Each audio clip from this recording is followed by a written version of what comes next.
Zade kan dia masih kecil. Nah ketika dia masih kecil dia nggak ngerti konteks bullying ya kan. Nah dia tuh dilek-lekin katanya.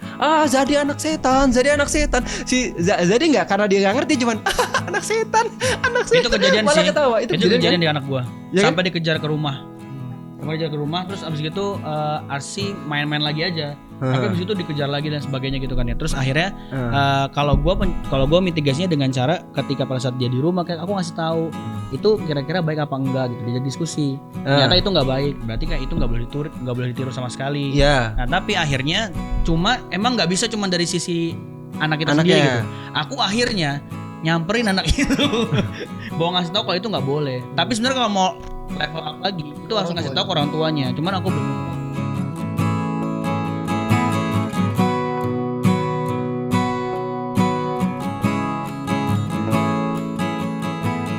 Nah intinya bahwa setiap manusia itu kan punya hati nurani lah.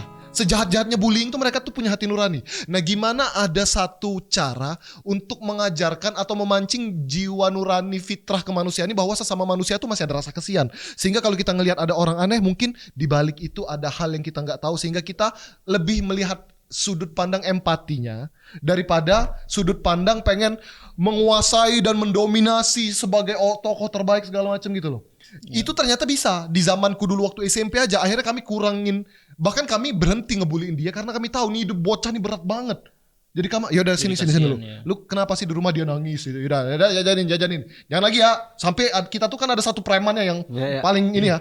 Premannya tuh bilang, jangan lagi ya gangguin dia ya. Nih kasihan nih, nanti kenapa nih bocah nih sampai digituin. Sudah dapet cap nih aman. Akhirnya kita yang lain enggak berani lagi gangguin dia. Enggak tega maksudnya.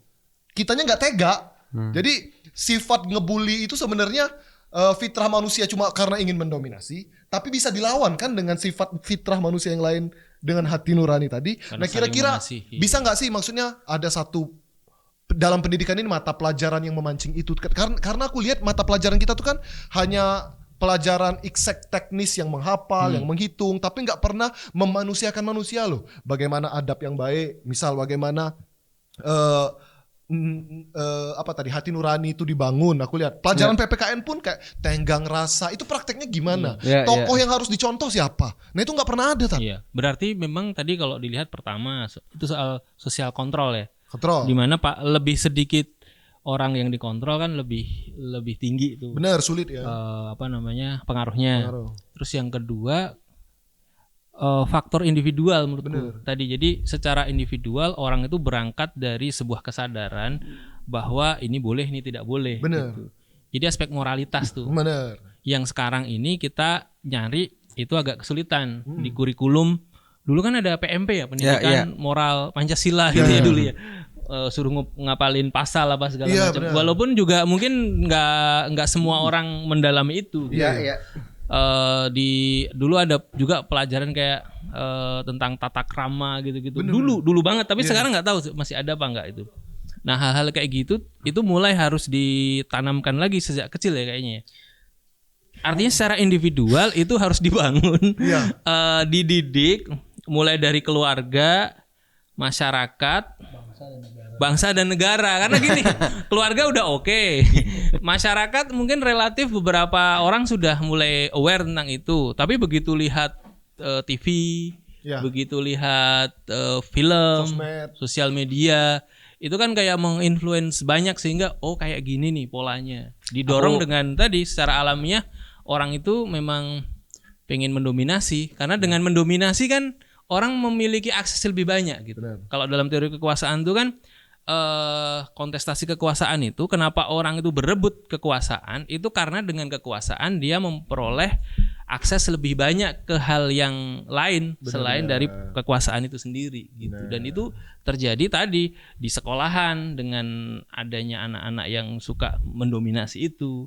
Kan kelihatan keren, dari kelihatan keren itu mungkin dia dapat benefit-benefit lain kan. Dihormati, ditakuti, disegani, atau kalau ada makanan dia bisa dapat akses ke sana dan seterusnya. Kayak gitu sih. Kalau emang sih kan ini kompleks banget ya. Mungkin kayak dikerucutin aja deh. Seandainya antum punya adik atau punya anak, itu bagaimana caranya memanage dia tuh untuk bisa nggak dibully atau nggak membuli. Kan kalau kita ngelihat misalnya ada anak-anak yang di video itu aja yang ditendang di depan ruko itu ya, aku ngerasa kayak ya ampun ini masih bocah. Bisa jadi dia juga nggak ngerti apa yang dia lakuin. Sama seperti pembahasan kita dulu kan pernah ada kasus anak kecil yang dia tuh suka nempelin Permain karet.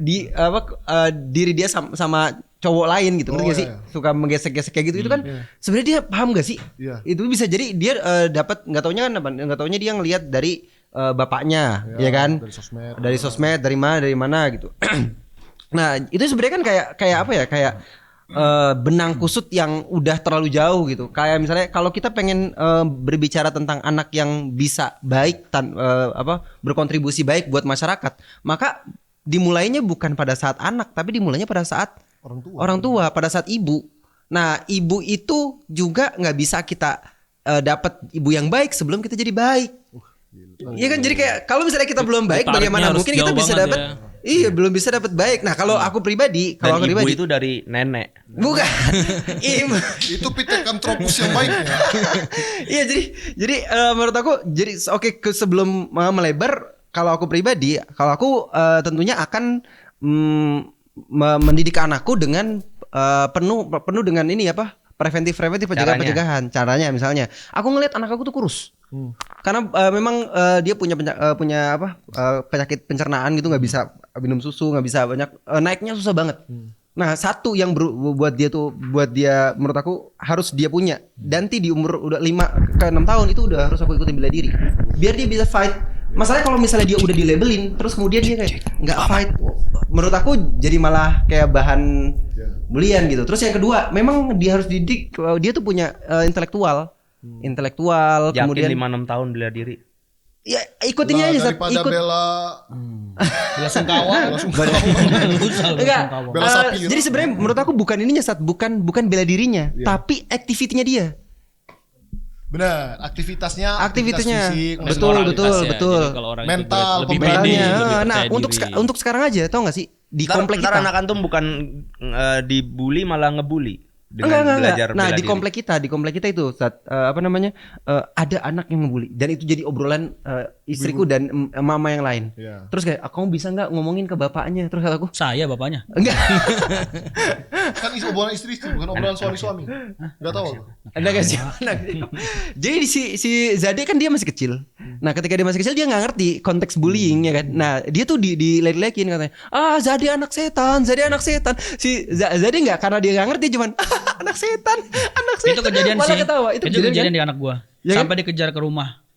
Terus abis gitu Arsi main-main lagi aja. Tapi abis itu dikejar lagi dan sebagainya gitu kan ya. Terus akhirnya kalau gua mitigasinya dengan cara ketika pada saat dia di rumah kayak aku ngasih tahu itu kira-kira baik apa enggak gitu. Diajak diskusi. Ternyata itu nggak baik. Berarti kayak itu nggak boleh ditiru sama sekali. Iya. Nah tapi akhirnya emang nggak bisa cuma dari sisi anak kita Anaknya. sendiri gitu. Aku akhirnya nyamperin anak itu, bawa ngasih tahu kalau itu nggak boleh. Tapi sebenarnya kalau mau level up lagi itu harus ngasih tahu ke orang tuanya. Cuman aku belum sempat aja ke orang tuanya. Nah kalau Kapan tuh? Hah, disinilah. abis Dan ini tanya ke orang tuanya, dulu nyari istrinya di mana? bisa jadi, bisa jadi. Kamu istrimu Pithecanthropus Nah, yang tidak baik. kadang memang bukan muncul dari rumah gitu, ngerti gak sih? Jadi dia tuh main kemana atau enggak tiba-tiba ada di sekolahannya dan sebagainya. Nah itu yang kayaknya gimana Ustaz caranya buat memitigasi sampai jauh kayak gitu? Ya aku lihat sih ini sekarang ini, kalau kita lihat ini buah dari sebuah proses yang Panjang ya. kan. Jadi ini hasil dari proses yang selama ini berjalan gitu. Kan kalau kita bicara ya paling mudah pertama pendidikan kan. Pendidikan karakter, pendidikan perseorangan, personal. Baru pada saat proses pendidikan ini kemudian yang kedua tahapnya dilakukan pencegahan sehingga tidak terjadi proses bullying. Kayak tadi sistem kontrol yang rapi, mungkin di mana-mana ada CCTV gitu. Anak-anak diminta untuk membicarakan apapun yang terjadi ke orang tua gitu. Jadi ada komunikasi gitu ya. Itu kan hal-hal yang sifatnya preventif ya. Yang ketiga adalah memang memastikan proses yang berjalan itu ideal. Gitu. Jadi pas proses act-nya itu ideal gitu. Jadi semuanya terpantau dengan baik. Dan yang empat, saya kira kalaupun terjadi, nah ini harus ada langkah-langkah yang kuratif ya, yang memang memberikan dampak efek jera gitu. Karena mungkin kalau kita lihat proses bullying itu kan dianggap biasa karena dia anak-anak tidak punya sanksi dalam tanda kutip kepada pelaku, sehingga ini dianggap biasa. Bahkan kan di kalangan anak-anak sekolah itu kan kayak sesuatu yang nature bahkan membanggakan kan. Wih, keren nih bisa melakukan itu gitu. Jadi itu kayak jadi standar bahwa keren itu adalah ketika dia bisa membuli gitu. Nah itu karena memang tidak ada efek jera karena memang nggak ada sanksi yang cukup memadai di situ. Gitu sih. Ya kalau kalau kalau Zade kan gini, kalau anak kecil kan dia ada waktu di mana dia tuh bakonya lagi bertumbuh kan ya.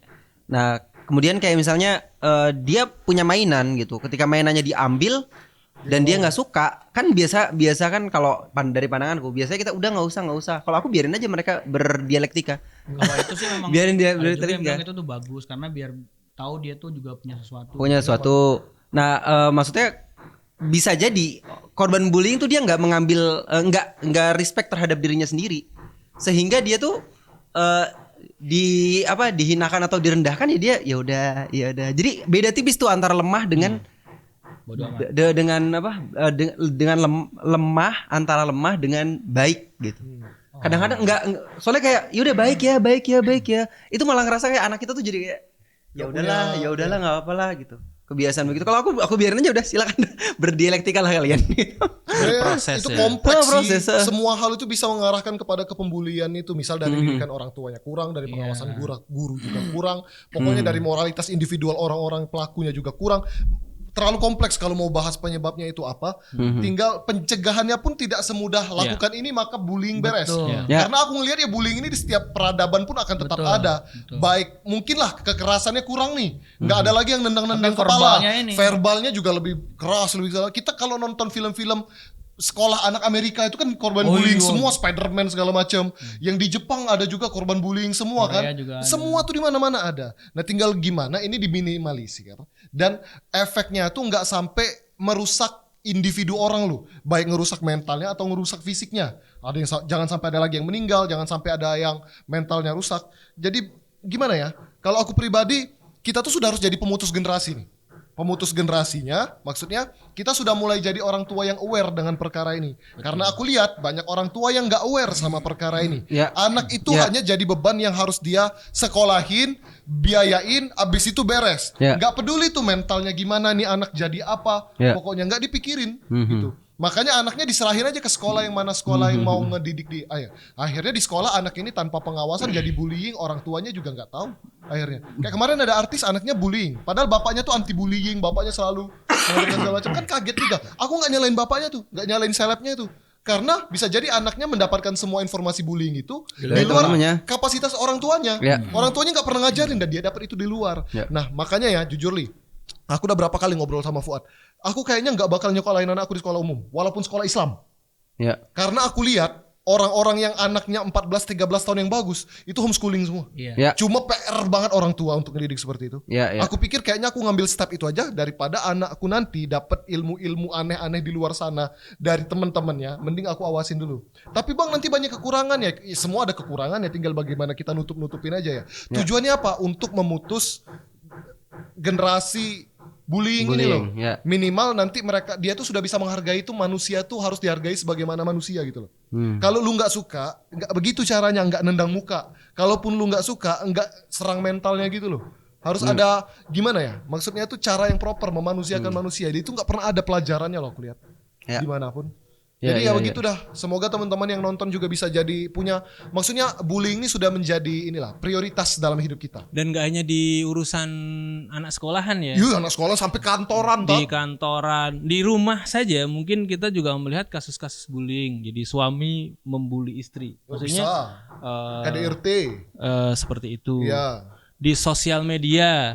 Kemarin kan kalau kita buka pas rame Pilpres sampai hari ini kan isinya buzzer-buzzer, kan bullying kayak diungkapin semua hal-hal yang kayak gitu, dan itu kayak sudah jadi tradisi, culture, sudah jadi tradisi yang seru nih, keserang gitu kan. Nah, itu yang menurutku juga Iya. perlu diperhatiin sih, nggak hanya di sekolahan tapi di seluruh ruang aspek. Kalau dari pandangan Mas Simar gimana? Maksudnya gini ya? Enggak, bukan itu.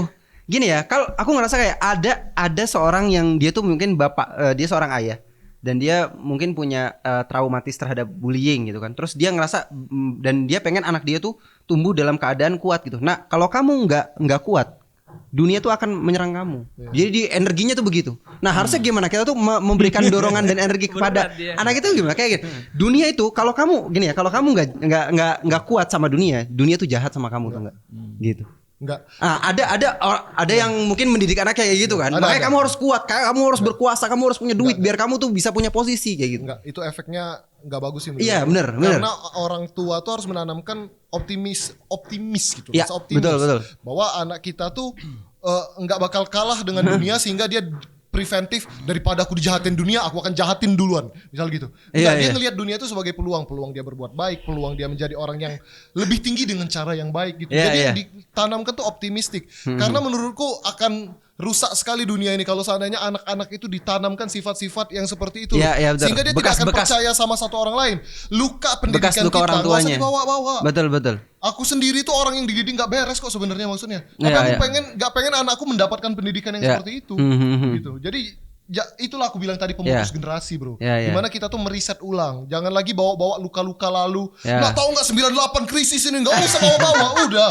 Iya. Ya apapun kita didik dengan cara terbaik. Kita sudah dapat ilmunya. Kita contoh gimana generasi terbaik mendidik gitu.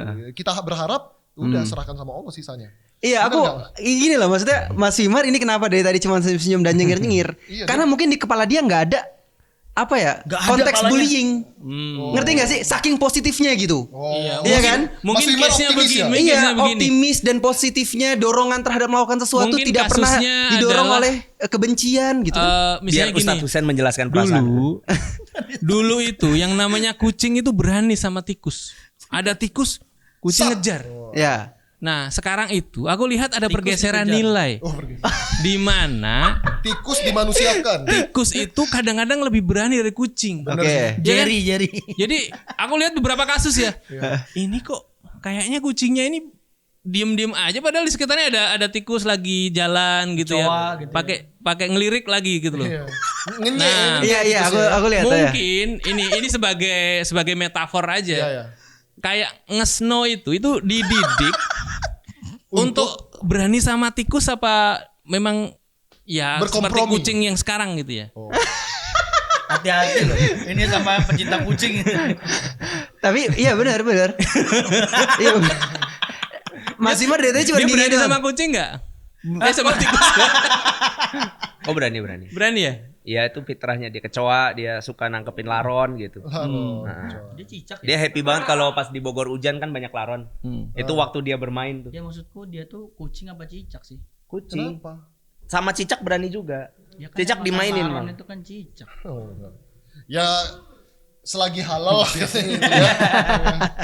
Ayo dong. Mengandung banyak protein. Apa? Iya, Iya, tadi antum Ya udah gimana? tadi itu Aku tahu, antum tuh ada udah orang-orang ngomong ada orang-orang yang punya energi negatif sehingga dia mentransfer kepada anaknya tuh luka-luka lamanya. Nah, antum selaku orang yang kita lihat punya dorongan positif, harusnya gimana caranya berpikir gitu. Masalah itu kan solusinya selalu ada dua. Oke. Preventif sama reaktif. Oke. Nah dari tadi tuh aku cuma ngerasa kita tuh semuanya ngomongin reaktif. Oke. Bereaksi terhadap situasi. Oke. Karena situasinya bullying, kamu latih Zade buat belajar bela diri. Karena situasinya bullying, Rizko nggak mau sekolahin anaknya di sekolah yang umum. Itu Ya. kan reaksi. Oke. Jadi bukan preventif. Oke. Nah kalau preventif itu ya berpikir bagaimana caranya bullying itu tidak terjadi, bukan mengovercome bullying yang ada. Oke. Gitu.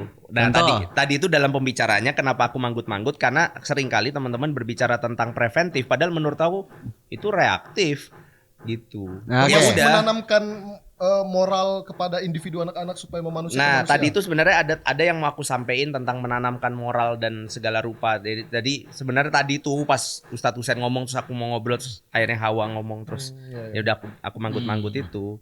Kan tadi ada pelajaran kayak PPKN, nilai tentang apa tadi tenggang Tenggang rasa. rasa, gotong Tenggang royong rasa. gitu lah ya. Ini aku punya cerita ya. Unggul. Jadi gini, dulu Steve Jobs itu merasa bahwa semua handphone itu buruk Iya. karena dia punya keypad. yang nggak bisa dirubah. Iya. Gitu, sehingga ada aplikasi yang cocok dengan model keypad seperti itu kan. Keypadnya kan atas bawah kanan kiri enter biasanya ya. Iya. Atas ada tombol, kanan ada tombol, bawah ada 1 2 ABC 3 sampai gitu. itu kan QWERTY. semua handphone kan kayak Iya. gitu tuh.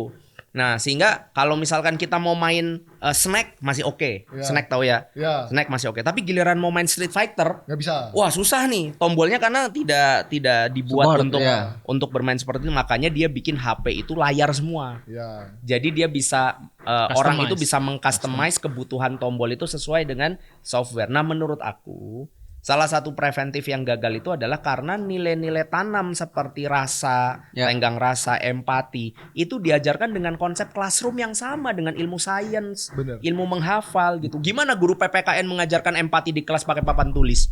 Empati itu kan nggak bisa diapal gitu. Nggak bisa, harus dirasa. Itu tuh kan harus dirasa, harus Ya. terjun ke tengah masyarakat. Jadi salah satu upaya preventif adalah mengembalikan ilmu-ilmu tentang Rasa. kemanusiaan ini, ilmu-ilmu tentang menjadi manusia ini ke level yang efektif gitu. Kayak contohnya misalkan dulu pernah dengar ceritanya Ustadz OM kan ya. Ustadz OM kan ya di mana-mana dulu ya, zaman dulu banget ya, dia sama mungkin dengan perilaku banyak orang-orang dengan mazhab yang sama pemikirannya, jadi suka nyalah-nyalahin segala rupa gitu. Sampai akhirnya dia ke Suriah atau ke Palestina mungkin ya. Yang dia cerita dia ngelihat ada bayi direbus itu loh. Ya. Jadi ada bayi kerebus. Jadi Ya. rumah kebakar terus di dalamnya akhirnya ibunya nyelamatin bayinya di kamar mandi tapi ternyata kerebus ya karena kan kebakar. Tetap panas. Gitu. Akhirnya dari situ dia ngerasa ini nggak lucu ini. Ketika kemudian kita itu malah ribut masalah katakanlah misalnya ya kunut nggak kunut sementara di luar sana kita tuh lagi direbus gitu. Kita tuh lagi itu kan pelajaran. Pengalaman yang Pengalaman yang Wow. merubah konsep berpikir sehingga akhirnya ayo kita harus bareng-bareng. Ya. Ayo kita harus bersatu kan gitu. Bullying itu kan muncul karena setiap orang merasa dominasinya itu terkait kepada eksistensi diri. Ya. Tapi kalau ketika semua orang itu merasa bahwa setiap muslim itu saudara, ya harusnya kan nggak ada bullying karena berarti kan kita satu tim. ya. Musuh kita yang lain kalau mau ngebully mah itu yang itu gitu Ya. bukan. Nah, dari sini aku ngerasa tadi itu ada satu pemahaman tentang mempelajari nilai-nilai kemanusiaan itu tidak bisa diterapkan karena ya itu konsepnya itu udah jadi satu. Pokoknya guru masuk kelas, Hafalan gitu ya. Dengerin. fasilitasnya adalah buku, papan tulis gitu Meja. kan ya, meja gitu ya atau mungkin dan segala rupa gitu. Sementara ada bab-bab yang nggak bisa kita dapetin kecuali ya dengan experiencing gitu Benar. di lingkungan yang baik Ya. gitu. Nah itu step by step untuk kayak preventif terhadap keluarga kita, anak kita, adik kita, itu gimana maksudnya? Iya, jadi Ya kita harus setting begitu gitu maksudnya. nah kalau tadi Hawa tuh selalu ngomong tentang emosi, dorongan apa segala rupa karena memang itu kan bahasan kita kemarin sepanjang hari di mobil kan. Ya. Aku itu nggak suka melakukan Deket banget. sesuatu karena Deket banget. kenapa? Deket banget. Siapa sama siapa? Kenapa jadi batu? Iya, aku tuh nggak tipikali orang yang suka melakukan sesuatu karena Preventif. menjauhi sebuah hal. Aku melakukan sesuatu karena menuju kepada sebuah hal. Kayak contoh nih, kamu ngajarin anakmu biar kemudian dia bela diri biar dia nggak gampang dibully. Itu energinya akan sangat berbeda ketika kamu ngajarin anakmu bela diri biar dia itu bisa ngelindungin orang. Ya. Itu tuh akan jadi ilmu yang terserapnya itu berbeda sekali masuk ke dalam dirinya Zade itu. Ya. Nah, ketika sudah dari awalnya ada intensi, Rasa takut. bahwa nak kamu harus Ya. belajar bela diri. Biar nanti nih kalau kamu dibully kamu berani ngelawan, kamu berani ini. Ya. Kalau pikir gue ya, iya kalau dia yang dibully. Kalau lingkungan dia lemah, dia bakal yang ngebully, Pak. Iya, ya. Nah, itu yang jangan gitu. Ya. Jadi kalau misalkan maupun diajarin bela diri, kita kasih tahu dia kenapa kamu belajar kayak gini biar kalau ada yang kemudian butuh kamu lindungin, kamu bisa ngelindungin dia, Ya. nak. Gitu. Jadi itu adalah dorongan menurut aku yang penting gitu. Ya. Ya udah gitu doang. Dan Yang- itu tadi diasah dalam keseharian. Ya. Maksudnya mulai dari rumah, dia tahu cara bicara yang baik itu dari orang tuanya kan pasti. Oh, Ya. bapaknya kayak gini, ibunya kayak gini kalau bertutur. Oh, bagaimana bapak memperlakukan ibu gitu ya. Ayah memperlakukan bundanya gitu. Begitu juga sebaliknya. Di rumah itu juga menurut saya sebuah medium pendidikan yang luar biasa sih. Iya. Jadi pendidikan tuh memang nggak hanya di sekolahan yang sekotak itu Nah, ya. sementara setuju. salah Sekarang ini- satu faktor lagi adalah karena di rumah orang tua itu cuma berpikir gimana cara cari uang yang banyak sehingga Iya. dia bisa bayar sekolah yang bagus. Bener. Seakan-akan di luar itu mereka lepas dari tanggung jawab untuk Iya, mendidik anak. Padahal betul. rumah itu ya medium pembelajaran sendiri. Jadi Pendidikan. berangkat anak-anak belum bangun. pas pulang anak-anak udah tidur. selesai. Jadi nggak pernah ketahuan tuh interaksi sosialnya kayak gimana. Betul. Libur udah capek, pengen rehat gitu. pengen rehat. Itu yang terjadi sih banyak sekarang. Ya bukan itulah kata aku tadi bilang terlalu kompleks semua ini kalau mau dicari sebab akarnya. Tinggal gimana kita itu prevent itu terjadi dan bereaksi dengan apa yang sudah terjadi. Misal ngereaksi yang sudah terjadi ya tadi kurikulum pendidikan mulai diperbaiki. Misalkan ilmu-ilmu PPKN tentang tenggang rasa tadi itu nggak sekedar hafalan tapi harus kasih contoh yang clear dong. Anak-anak tuh lebih cepat belajar dengan mencontoh. Contoh orang yang harus dicontoh itu siapa? Misalkan negara kita ini dengan simbol Pancasilais, jiwa Pancasilais, siapa dutanya yang harus kita contoh tuh? Nggak ada kan orangnya? Kalau kita sebutlah Insinyur Soekarno yang paling cocok dicontoh, contoh semua perbuatannya. Kalau nggak ada di agama Islam ada Nabi Muhammad, udah contoh semua Nabi Muhammad, gitu kan? Kita tuh nggak ada role model, sehingga pelajaran-pelajaran tentang adab itu tuh ngawang. Tenggang rasa seperti siapa yang harus kita contoh? Nggak ada tenggang rasa. Cuma bahkan aku tuh dulu bingung tenggang rasa tuh apa sih, yang gimana sih? Tapi bingung kan? Nah anak-anak tuh juga nggak tahu. Kalau dikasih tahu tenggang rasa itu ketika kejadian Nabi SAW melakukan ini. Nah kita tahu pas ketiga kasus ini kita harus tenggang rasa. Nah itu tuh nggak pernah ada pelajaran. Berarti preventifnya kurikulumnya diperbaiki, reaktifnya menjadi orang tua yang lebih aware, memutus generasi dan lain-lain. Kira-kira gitu ya supaya nggak redundant. Terima kasih teman-teman. Ada kata-kata penutup? Doa untuk negeri ini supaya bullying berkurang. Apa doanya? Menurutku sih tadi ya penting bahwa kita perlu mengedepankan adab sekarang. Adab karena walaupun ilmunya banyak, kalau adabnya nggak ada itu kan minus. Tapi walaupun ilmunya sedikit, tapi adabnya tinggi, itu akan bisa plus menjadi plus di situ. Iya. Setuju. Penutup Hawa. Kalau aku sebenarnya tadi pengen menggaris besar kan apa yang tadi diomongin sama Mas Wimar. Jangan sampai kita tuh dorongannya gara-gara dunia ini kejam, akhirnya kita harus fight. Tapi justru dorongannya adalah aku pengen buat baik, maka aku harus kuat. Kayak gitu. Jadi kayak aku harus belajar bela diri karena aku pengen nolongin orang. Bukan aku belajar bela diri untuk supaya aku nggak dibully gitu. Aku harus kaya bukan karena aku pengen enggak tapi untuk bisa Ngebantu memuliakan banyak banyak orang kayak gitu. Jadi tapi rasa itu tuh memang perlu untuk step by step gitu. Dan itu nggak mungkin didapetin kalau misalnya teman-teman nggak ngaji secara komprehensif. Oke. Fajri kira-kira dengan kejahatan apa bisa menyembuhkan korban-korban bullying? Kalau gue sih mungkin perspektifnya adalah jangan jadikan sebagai sekolah itu yang jadi utama untuk mendidik anak, karena memang ujungnya harus ke situ. Dan memang sekarang itu kan yang agak kurang itu adalah orang tua ini yang deket sama anak. Jadi anak tuh nggak ada juga ngobrol sama orang tua kayak gimana. Dia mau bertanya seperti apa. Mungkin membangun kedekatan antara orang tua dengan anak ini sekarang jadi hal yang lumayan penting menurut gue. Iya. Penutup Mas Wimar.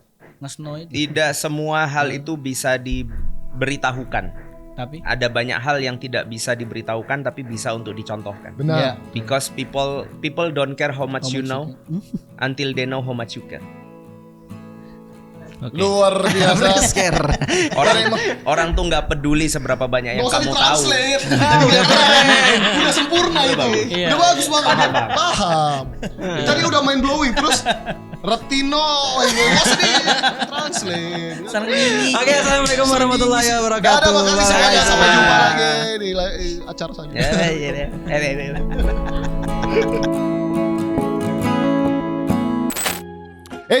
Kalian nanti bulan Ramadan ngabuburitnya kemana?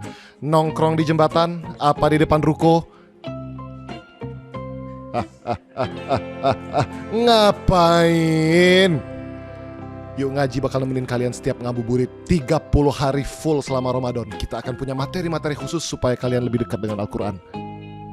Jangan lagi nongkrong di jembatan.